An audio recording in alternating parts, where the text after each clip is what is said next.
Hey hello everyone, welcome to my channel pix blog. আর আজকে আমি আর একটি নতুন ব্লগ নিয়ে চলে এসেছি তোমাদের সামনে।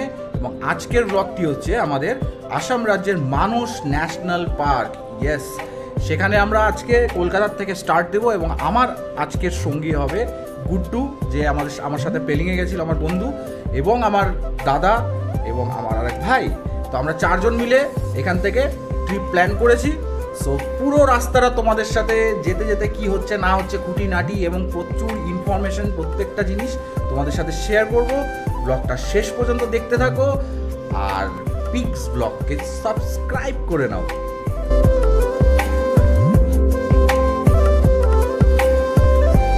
তো আজকে এখন আমরা রাস্তা দিয়ে যাচ্ছি এবং আমার সাথে যাচ্ছে গুড্ডু। Hello everyone. তোমরা পেলিংয়ে ওকে নিশ্চয়ই দেখেছো লাস্ট ব্লগে, লাস্ট টু লাস্ট ব্লগে। তো আর শুধু গুড্ডু একা যাচ্ছে না, আমরা এখান থেকে যাব, কোথায় যাব? আলিপুরদুয়ার। আলিপুরদুয়ার থেকে আমার দাদা এবং এক ভাই আমাদেরকে জয়েন করবে এবং ওখান থেকে আমরা গাড়ি নিয়ে মানসের পথে যাব। অনেক কিছু প্ল্যান করেছি, এবার রাস্তায় যেতে যেতে প্রচুর কিছু হবে। যত রকম যা ইনসিডেন্ট অ্যাডভেঞ্চার যা হবে অবশ্যই শেয়ার করব, সঙ্গে থাকবেন। আশা করি ভালো লাগবে ব্লগটা একদম। আর ব্লগটা শেষ পর্যন্ত দেখতে থাকো। আর পিক্স ব্লগকে যারা সাবস্ক্রাইব করোনি, ইমিডিয়েট সাবস্ক্রাইব করে নাও।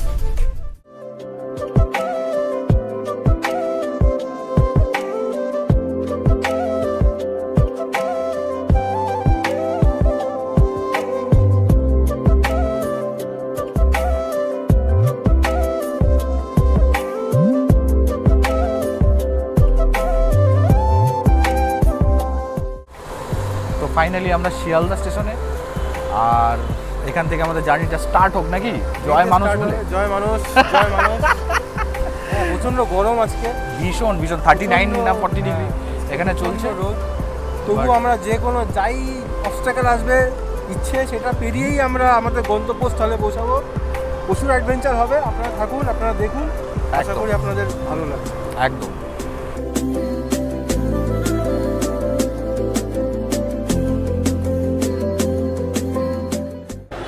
তো শিয়ালদা স্টেশনে অলরেডি এন্টার করে গেছি।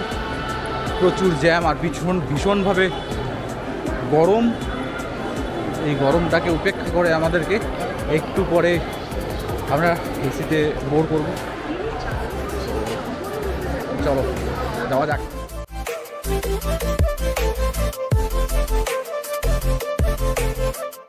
সো আমাদের চলে এসেছি আমাদের B4। আজকের আমাদের সিট কোচ নাম্বার হচ্ছে B4। তো আমরা আলটিমেটলি আমাদের জায়গায় চলে এসেছি। একটা সাইড লোয়ার আর একটা ইনসাইড লোয়ার পড়েছে, যদিও আমরা চেঞ্জ করে চেষ্টা করবো সাইড আপার লোয়ার করার বা হোয়াট এভার, যেটাই হোক। কিন্তু যেটা ভয় পাচ্ছিলাম, এই দরজা খুলেই ফার্স্ট যে সিটটা থাকে সেটারই হয়েছে। যেই ভয়, যেখানে বাঘের ভয় সেখানেই সন্ধ্যা হয় বলে না। তো যাই হোক, নো প্রবলেম।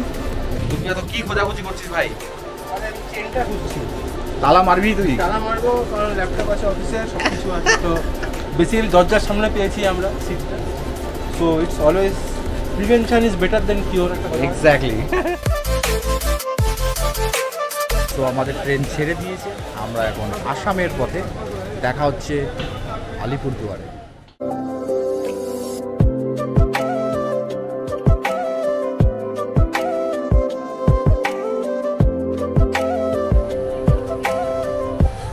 কেমন ভাই কফিটা? Enjoying the coffee. খুব একটা ভালো বলবো না, খুব ভালো বলতে গেলে আমি কম্পারিজন বাড়িতে যেমন অবভিয়াসলি সেরকম না।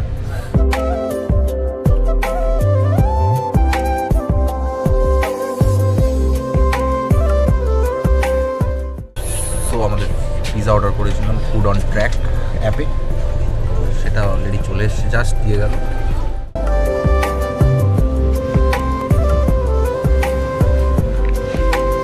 মর্নিং গাইজ, আমরা ফাইনালি নিউ আলিপুরদুয়ার স্টেশনে পৌঁছে গেছি। এবার এখান থেকে যাব আমার বাড়িতে, মানে আলিপুরদুয়ারে আমাদের যে বাড়ি আছে সেই বাড়িতে। ফার্স্ট স্টেপ আমরা অতিক্রম করে নিয়েছি, এবার নেক্সট স্টেপের পালায়। এই যে আলিপুরদুয়ার।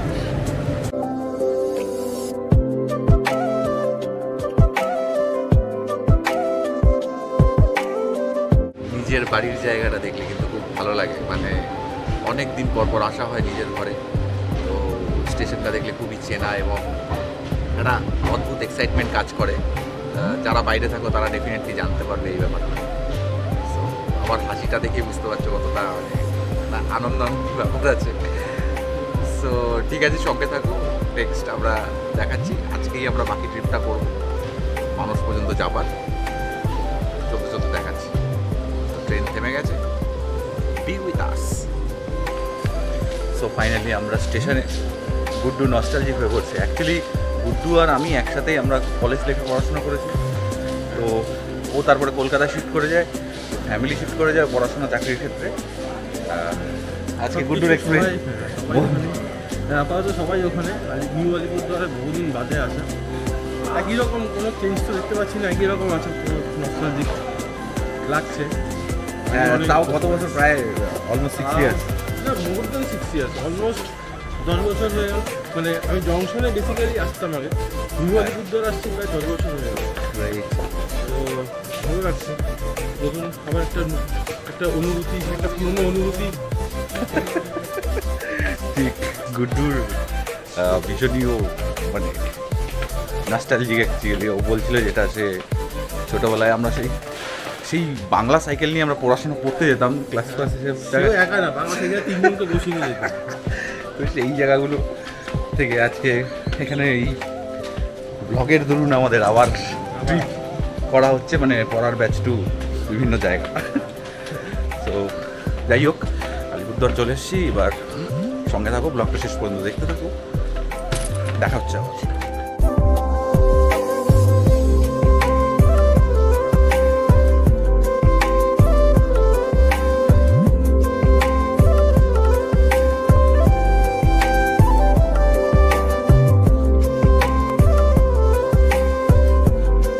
চলে এসেছি আমাদের বাড়িতে।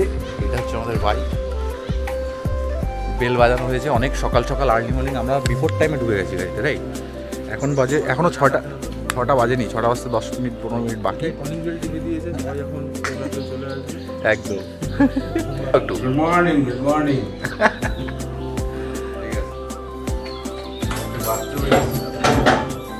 ও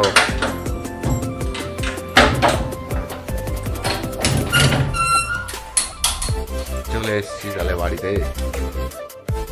তো ফাইনালি আমরা রেডি হয়ে গেছি এবার মানসে যাওয়ার জন্য।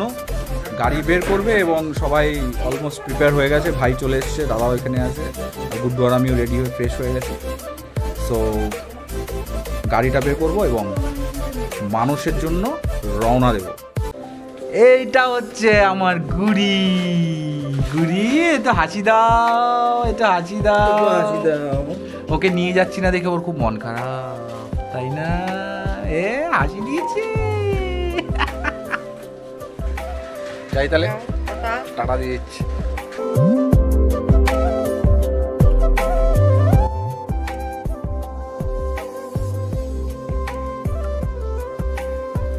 যাওয়া যাক তাহলে নাকি? একদম ফান হবে, চলো। সো আমরা যাওয়ার জন্য রেডি অ্যান্ড লেটস গো। জয় মানুষ।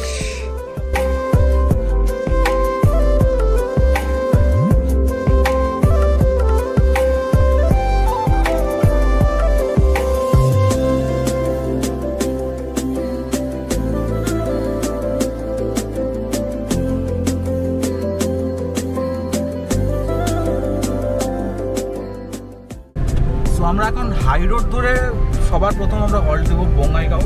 এখানে গুড্ডুর দিদির বাড়িতে আজকে লাঞ্চের ব্যবস্থা হয়েছে, সেটা করে তারপর ওখান থেকে আমরা মানুষের পথে আমাদের বোধহয় কী বলবো থার্ড ডেস্টিনেশন, মানে ফার্স্ট আলিপুরদুয়ার, তারপর বঙ্গাইগাঁও, তারপরে মানুষে আমরা পৌঁছাবো। জানি না কটায় পৌঁছাবো, আমরা মোটামুটি 11:30 নাগাদ রওনা দিয়েছি। Let's go. দেখে মনে হচ্ছে আমরা লাদাখ চলে এসেছি ধুলো দেখে।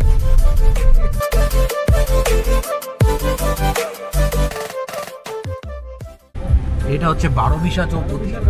12বিশার থেকে আমরা এই রুট সোজা যাব বঙ্গাইগাঁও। চলো, আমরা এখন শঙ্কোষ নদী পার হচ্ছি এবং এই শঙ্কোষ নদী হচ্ছে বেঙ্গল আর আসামের বর্ডার। এই নদীটা পার হলেই আমরা আসামে প্রবেশ করে যাব। গাড়ির মালিক যখন লেবারের কাজ করে তখন এই ভিডিওটা তো অবশ্যই নিতে হয়। যাই হোক, আমরা এখনও আমরা সংকোচ নদীটা পার হয়েছি। সংকোচ নদী পার হয়ে আমরা আসাম বর্ডারে এখনও ঢুকিনি। যা আমরা কথা বলে বুঝতে পারছি বা ইসেতে দেখছি, ম্যাপে দেখছি, সেখানে আরও 5 থেকে 10 মিনিট মতো রাস্তা আছে। গুড্ডু তো ভীষণভাবে এক্সাইটেড।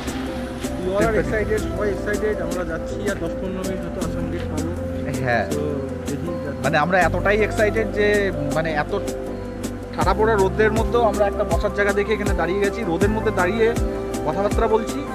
তো যাই হোক, সব লাগে রাখো, সঙ্গে থাকুন, অবশ্যই আমরা এনজয় করবো। কথায় কথায় জয় মানুষ।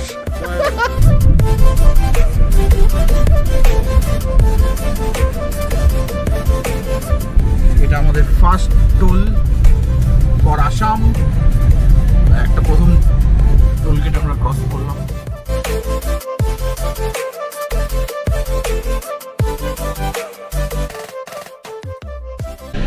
শুভ আর গুড্ডু আপাতত জল আনতে গেছে। আমি চেয়ারটাকে এরকম ফোল্ড করে শুয়ে পড়েছি। কালকে সারা রাত ট্রেনেও ঘুম হয়নি। আমার একটু ঘুমিয়ে নিই, কতক্ষণে পৌঁছাবো জানি না।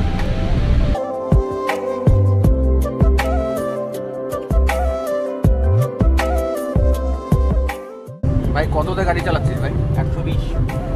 বাবাকে কিন্তু বলা যাবে না ব্যাপারটা। বাবা তো বল জানবে, ভিডিওটা ব্লগটা দেখবে তো বাবা জেনে যাবে। এত বেশ তো নর্মাল, এখানে তো চালাতেই হবে না, কি করবো? বুঝতে পারছেন তো কি লাইফ রিস্কে যাচ্ছি আমরা।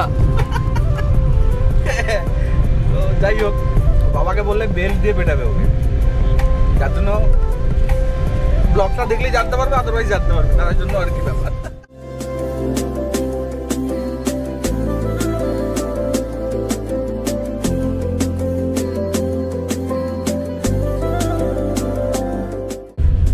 তো আমরা বঙ্গাইগাঁওতে গুড্ডুর দিদির বাড়িতে দুপুরবেলা লাঞ্চ ফাঞ্চ করে, যদিও ভিডিওটা করা হলো না কারণ ব্যাগের ভেতরে ছিল, লাঞ্চ করে আবার স্টার্ট দিয়েছি। এবার আমাদের ডেস্টিনেশন হচ্ছে মানস।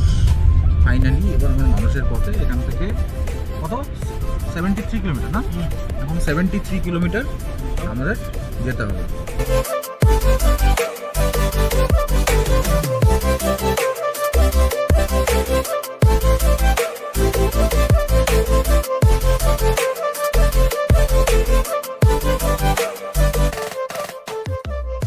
এখন আমরা এই মানস রিভারের উপর দিয়ে যাচ্ছি। মানস নদী যেই কারণে মানুষের নাম মানুষ হয়েছে। তো জানি না কতটা দেখাতে পারবো, এখান থেকে কিছুই দেখা যাচ্ছে না যদিও।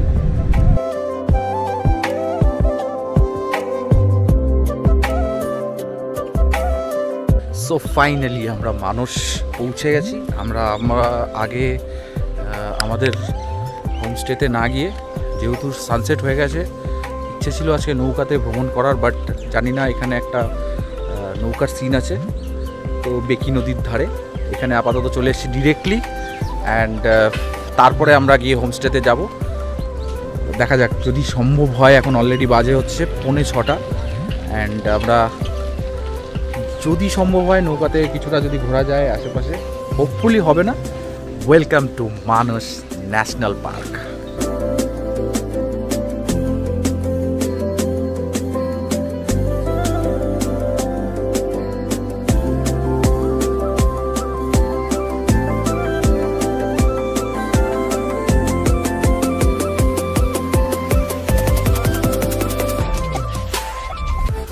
অনেক চেষ্টা করলাম আজকে নৌকাটা ভ্রমণ করার, বাট আজকে হলো না। রাত হয়ে গেছে, অন্ধকার হয়ে গেছে, তাই জন্য হলো না। তো হোপফুলি লাস্ট দিন, যাওয়ার দিন যখন যাব সকালবেলা হয়তো একটুখানি করতে পারবো। অ্যাকচুয়ালি করবই, সেটা লাস্ট পর্যন্ত অপেক্ষায় থাকুন, লাস্ট এপিসোড পর্যন্ত। তো আজকে আমরা চলে এসেছি এখন পাঠক হোমস্টে, রাইট? পাঠক হোমস্টে। তো এইটা হচ্ছে একটা কমন স্পেস যেখানে লিভিং, মানে সবাই এখানে বসতে পারবে, রিসেপশন কাইন্ড অফ। আর এই দিকে আছে হচ্ছে এখানে ডাইনিং রুম, এখানে বসে সবাই খাবার খেতে পারবে। অ্যান্ড এবার হচ্ছে আমাদের বেডরুম, যেটাতে থাকার জায়গা, সেটা হচ্ছে এটা। এখানে 2টো আর একটা 3টে বেড আছে, 3খানা বেড আছে। তো আরামসে এখানে 4জন, আমরা বেসিক্যালি 4জন থাকবো। তো এই একটা রুমই নিয়েছি, এখানে আরামসে আমরা ফিট হয়ে যাব 4জন। একটা বেড আছে এখানে, 2টো অ্যাটাচ করে দিলে তো কোনো চাপ নেই। গরম পড়লে এখানে এসিও আছে, ফ্যান তো আছেই। এবার একটু বাথরুম ওয়াশরুমটা দেখিয়ে দিই। ওয়াশরুমটা কিন্তু বিশাল বড়, অনেক বড়, সুন্দর ফিনিশ, কোমর রাখা আছে। অ্যান্ড এটাই, এই পাশটা কি, এই পাশ থেকে আরেকটা বাথরুম, লক, ভিতর থেকে লক আছে। যাই হোক, এটা অন্য, এটা হয়তো অন্য একটা কিছু। তো এই ছিল আপাতত রুম ট্যুর। বাকিটা সামনের থেকে, যেহেতু আমাদের রাত হয়ে গেছে, তাই বাকি সামনেরটা দেখাতে পারিনি। সামনেরটার জন্য আমি সকালবেলা দেখাতে পারি।